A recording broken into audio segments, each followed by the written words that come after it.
During this festive season, as Namibians travel to various destinations to be with loved ones and take a break from the tough months of the year 2020, it is also a time that fraudsters take advantage and attempt to solicit banking information from individuals and get away with their hard-earned cash. The one that I want to highlight at this point is the phishing, the form of fraud where fraudsters make a telephonic call to you. They will then start asking you information such as your bank, your name of the bank, your bank account number, your credit or debit card number, your expiry date, then also the card verification value. It's the 3 digits just at the back of your debit or credit card, and that they can, if they have that, then they can also use it on the internet and make e-commerce transactions by procuring services or goods. They will also try and ask for your PIN, your ATM PIN, or the one-time password. This information can be used to make card not present transactions. So that means once you've given them that information, you or your card does not need to be at that particular place in time.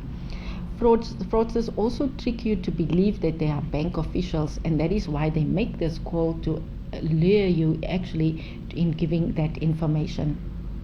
They will also go a step further to make sure that you act immediately by telling you that your card can be compromised or that your account can actually be closed or suspended, on which basis you would then react immediately.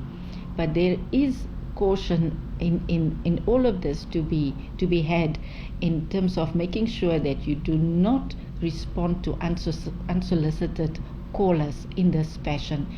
PEN is responsible for managing the payment and transaction systems and processes in the country through the National Payment System. The International Fraud Awareness Week was held at the end of November, and PEN continues its campaign of informing the public and institutions on ways to protect themselves from fraud. In terms of the theme, fraud in the wake of an economic slump, that is definitely very apt. Even though countries have moved towards easing lockdowns, we will appreciate that coronavirus pandemic has definitely hit the world very hard. Governments as well as central banks had to pump in a lot of money, millions of dollars, into the economies and slashed interest rates.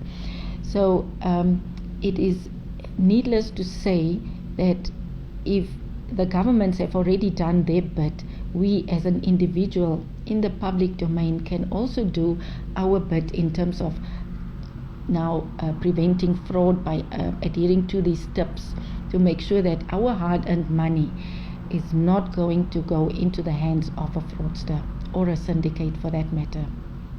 Today, N1 took to the streets and spoke to members of the public where many narrated their experiences. She gets random calls from unknown numbers saying that it's the bank calling her and she must give her ID number, her account number, and later when she sees it's just money that is disappearing from her phone, because she has got cell phone banking, just see 3,000 gone there and stuff like that. But I would just like to warn the public against unknown numbers, because I know the bank won't be calling you and telling you, give your ID number, give your bank details and stuff like that. I have experienced it once. There was a time when I received a message stating that my cash, my money was stolen or something from the bank itself, and stuff. So it was traumatic for me also. It caused me so much pain and stuff, you see. Because we are all struggling in these countries and in the world, and so if someone just comes that day and then they take your money, I mean, it doesn't make sense at all. There was people that called me with unknown number, and they called me that they are calling me that I must send them money, and then firstly, before I send the money, I asked them, where are you from? And then they said we are from Wediva. And then they are saying apparently they are going to take the funeral, but they don't have taxi money, and the car that we're supposed to go with her, it's the main, there is no petrol. And then from there, I just recognized that these people, they are talking rice. I didn't send them anymore, and then I called that person, and I called that person back. He didn't pick up because I know that he realized something, that this person, he might be realized something. Rotterdam encourages members of the public to be vigilant at all times and to contact their banker to report such calls or the pen officers if need be.